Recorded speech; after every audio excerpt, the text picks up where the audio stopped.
Chapter 13 doctor and society. اس میں سب سے پہلا ٹاپک ہے چائلڈ ابیوز. فزیشین پہ فرض ہے کہ وہ چائلڈ ابیوز لازمی رپورٹ کرے، بے شک اس کو برا ہی کیوں نہ لگے، اس کو چائلڈ ابیوز رپورٹ کرنی ہے. اگر اسے شک بھی ہو جائے پھر بھی اس نے چائلڈ ابیوز رپورٹ کرنی ہے، امیڈیٹلی رپورٹ کرنی ہے، تاکہ فردر چائلڈ ابیوز سے بچہ بچ سکے. کس کو رپورٹ کرنی ہے؟ چائلڈ پروٹیکشن سروسز جو ہے اس کو امیڈیٹلی آپ نے رپورٹ کرنا ہے. ایک 20 سالہ عورت اپنے 7 سالہ بچے کو ایمرجنسی ڈپارٹمنٹ میں ہاتھ کی ہڈی ٹوٹی ہوئی ساتھ لے کے آ جاتا ہے. مطلب اس کی آرم بروکن ہے، ہڈی ٹوٹی ہوئی ہے. تو ایمرجنسی ڈپارٹمنٹ میں وہ کئی بار انجریز کے ساتھ لے کے آئی ہے. اس کی ماں کے ساتھ جو اس کا بوائے فرینڈ ہے وہ بچے کا باپ نہیں ہے. آپ کو کے پاس کوئی پروف نہیں ہے کہ مطلب یہ چائلڈ ابیوز ہے یا نہیں ہے، تو آپ اس کی ماں سے پوچھتے ہیں کہ آپ کا جو بوائے فرینڈ ہے وہ اس بچے کو مارتا تو نہیں ہے، جس پہ وہ غصہ ہو جاتی ہے اور بہت ہی باتیں آپ کو سناتی ہے کہ آپ کیا فضول بک رہے ہیں یا اور کچھ. What should you do? اس کیس میں آپ نے کیا کرنا ہے؟ Report suspected child abuse case no matter what the family says. آپ نے لازمی کرنا ہے. یہ باقی child abuse law are very specific in term of protecting the mandatory reporter against liability. بس یہ ان کی وہ ہے ذمہ داری ہے کہ وہ کیا کرنا چاہتے ہیں. آپ نے رپورٹ لازمی کرنا ہے، بے شک چائلڈ ابیوز پروف نہ ہو جائے آپ پہ کوئی کیس نہیں ہوگی، کیونکہ آپ نے بچے کی بلائی کے بارے میں سوچا تھا، تو یہ بچے کی بلائی کے بارے میں تھا، اس لیے آپ پہ کوئی کیس نہیں ہوگا.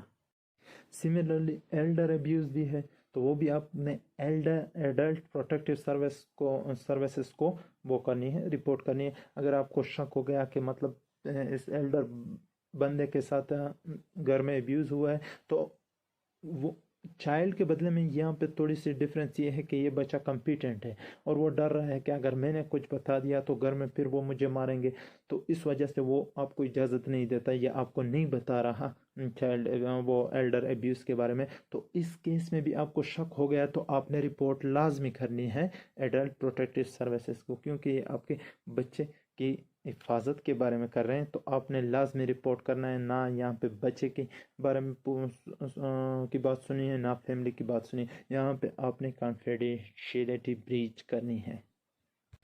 امپیئر ڈرائیورز، مطلب کسی ڈرائیور کو سیزر ہو گیا یا ویژول پرابلم ہے، تو آپ اسے اس کے ساتھ ڈسکس کر لیں کہ مطلب آپ نے ڈرائیونگ نہیں کرنی، اس سے آپ کو بھی نقصان ہو سکتا ہے، باقیوں کو بھی آپ نقصان پہنچاتے ہیں. تو آپ کوئی اور ٹرانسپورٹ کا طریقہ چن لیں یا ڈرائیونگ نہ کریں. سب سے بیسٹ پہلا یہ ہے. یہ بھی نہ مانے تو سیکنڈ پہ آپ اسے یہ کہیں کہ برائے مہربانی آپ جا کے ڈپارٹمنٹ آف موٹر وہیکلز جو ہے ان کو خود ہی بتا دے کہ مجھے یہ پرابلم ہے، تاکہ وہ آپ کا لائسنس کینسل کرے اور آپ کی ڈرائیونگ روک دے.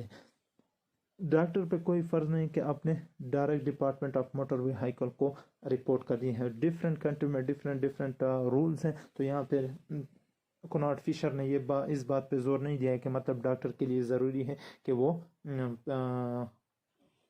ڈپارٹمنٹ آف موٹر وہیکلز کو لازمی خبر دیں.